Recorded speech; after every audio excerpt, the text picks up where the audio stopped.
Hi guys, welcome to Silva 360 Big Boss Season 7. So big boss season 7 முடிஞ்சாலும் அதில் இருக்கிற சண்டைகளும் அதில் வெளியில் போனவங்களை பற்றி இன்னுமே நம்ம பேசிக்கிட்டு தான் இருக்கோம். ஐஷு வந்து ஒரு இன்டர்வியூவில் அழகாக பேசியிருந்தாங்க. ஐஷுவை பற்றி பேசினாலே நிக்சன் அப்படிங்கிறது தான் எல்லாத்துக்குமே ஞாபகம் வரும். ஸோ ஆங்கர்கிட்ட நீங்கள் நிக்சனை பற்றி பேசினா நாங்கள் இன்டர்வியூக்கே வரமாட்டேன்னு சொல்லிட்டாங்களா என்னன்னு தெரில. நிக்சனை பற்றி ஆங்கர் ஒரு கேள்வி கூட கேட்கல.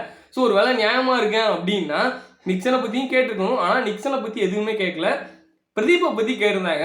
வெளியில் வந்ததுக்கப்புறம் நீங்கள் பிரதீப் கிட்ட மன்னிப்பு கேட்டதை பற்றி எல்லாத்துக்குமே தெரியும். ஆனால் பிரதீப் என்ன சொன்னார் அப்படின்னு சொல்லிட்டு ஒரு விஷயத்தை கேட்டிருந்தாங்க. பிரதீப் வந்து அதெல்லாம் ஒன்றுமே பிரச்சனை இல்லை, ஊட்டிக்கு ஒரு டிக்கெட்டை போடுங்க நானும் வந்துடுறேன், ஸோ அங்கே வந்து நல்லா ஜாலியாக வந்து அவங்க கூட டைம் ஸ்பெண்ட் பண்ணுறேன் அப்படின்னு சொல்லிட்டு சொன்னதான் வந்து அவங்க ஃபேமிலியோட சொல்லியிருந்தாங்க. பிரதீப் மேட்ரு. ஸோ பிரதீப்பை பற்றி பேசணும் அப்படின்னா பிரதீப் வெளியில் போனதுக்கு ஒரு முக்கியமான காரணங்களில் ஒரு ஆள் ஐஷு அப்படின்னே சொல்லலாம். ஏன் ஐஷு அப்படின்னா மாயாவும் பிரதீப் அதுக்கப்புறம் ஐஷு, ஸோ இவங்க 3 பேரும் தான் வந்து க்ளோஸாக இருந்த மாதிரி. மாயா வந்து பிரதீப்டே அழகாக பேசி எப்படி பிரதீப்பை வெளில அனுப்புறதுக்கு ஒரு காரணமாக இருந்தாங்களோ அதே மாதிரி தான் பிரதீப் வெளில போகிறதுக்கு முன்னாடி ஐஷு கிட்ட நல்லா ரொம்ப க்ளோஸாக இருந்தார்.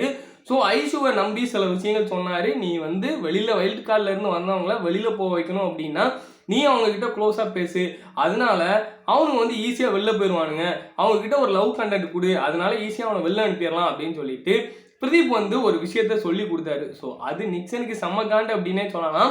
நிக்சன் வந்து ரெட் கார்டு கொடுத்ததுக்கு காரணமும் அதுதான். ஸோ நிக்சன் வந்து தனியாக ஒன்றும் பிரதீப் கூட அந்த அளவுக்கு எந்த ஒரு பிரச்சனையுமே கிடையாது.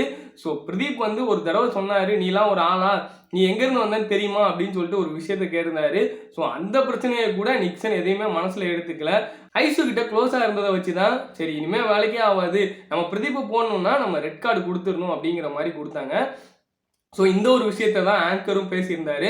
அது மட்டும் இல்லாமல் அர்ச்சனா வந்ததுக்கு அப்புறம் ஐஷுவை வச்சு செஞ்சாங்க. ஸோ இந்த மாதிரி விஷயத்தை பற்றியும் கேள்வி கேட்கும்போது இல்லை நான் வெளில வந்ததுக்கப்புறம் ரொம்ப தப்பாக ஃபீல் பண்ணேன், அர்ச்சனா கிட்ட நாங்கள் சாரியும் கேட்டோம், அர்ச்சனாவை மீட் பண்ணியும் பேசிட்டோம் அப்படின்னாங்க.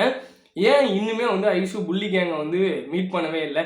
நிக்சன் ஒரு பக்கம் நம்ம மாயா பூர்ணிமா கிட்ட வெளியில் ஜாலியாக சுற்றிக்கிட்டு இருக்காப்புல, சரவண விக்ரம் அக்ஷயா எல்லாரும் ஒரு குரூப்பாக ஃபார்ம் பண்ணி வெளில போயிட்டு இருக்காங்க. இன்னொரு பக்கம் நம்ம விஷ்ணு அதுக்கப்புறம் தினேஷ், ஸோ மணி எல்லாருமே வந்து ஒரு பக்கம் ஜாலியாக சுற்றிட்டு இருக்கும்போது இன்னொரு பக்கம் ஐஷு மட்டும் தனியாக இருக்காங்க. இதில் வந்து பார்த்தீங்க அப்படின்னா ஐஷுவோட வாழ்க்கை தான் மிகப்பெரிய கேள்விக்குறியாக இருக்குது. ஸோ ஒரு ஃபேமிலியிலேருந்து ஒரு பொண்ணு வராங்க அப்படின்னா ஸோ இந்த மாதிரி விஷயத்துக்கு போகும்போது அவங்க வீட்டில் கண்டிப்பாக வந்து நீங்கள் பிக் பாஸ் வீட்டுக்குள்ளே போகவே வேணாம் அப்படின்னு சொல்லிட்டு சொல்லியிருக்காங்க.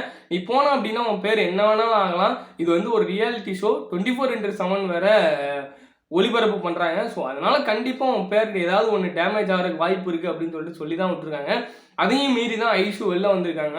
பிக் பாஸ் வீட்டுக்குள்ள உள்ள நிக்சன் கூட பழகின விதம், அது மட்டும் இல்லாமல் உள்ள நடந்த சம்பவங்களுக்கு ஐஷு காரணம், இது எல்லாமே சேர்ந்து அவங்க ஃபேமிலியை ரொம்பவே அஃபெக்ட் பண்ணியிருக்கு அப்படின்னு தான் சொல்லணும். ஸோ இனிமே வந்து ஸோ இந்த மாதிரி பொண்ணுங்களை பிக் பாஸ் வீட்டுக்குள்ளே அனுப்புறதுக்கு கண்டிப்பாக அவங்க ஃபேமிலியில் உள்ளவங்க யோசிப்பாங்க அப்படின்னு தான் தோணுது. ஸோ பார்த்துட்டு உங்களுக்கு எப்படி தோணுது அப்படின்னு சொல்லிட்டு கமெண்ட் பண்ணுங்கள். ஐஷு இதனால தான் புள்ளி கேங் கூட சேராமல் தனியாக இருக்காங்க போல். ஸோ இனிமேல் அவங்க ஃபேமிலி மன உளைச்சல்லேருந்து வெளில வரல அப்படின்னு சொல்லிட்டு அவங்க அப்பா நேற்று பேசின இன்டர்வியூவில் கூட சொல்லியிருக்காரு. ஸோ ஒருத்தவங்களோட ஃபேமிலியை எந்த அளவுக்கு பாதிக்குது அப்படிங்கிறது இதை பார்க்கும்போதே தெரியுது.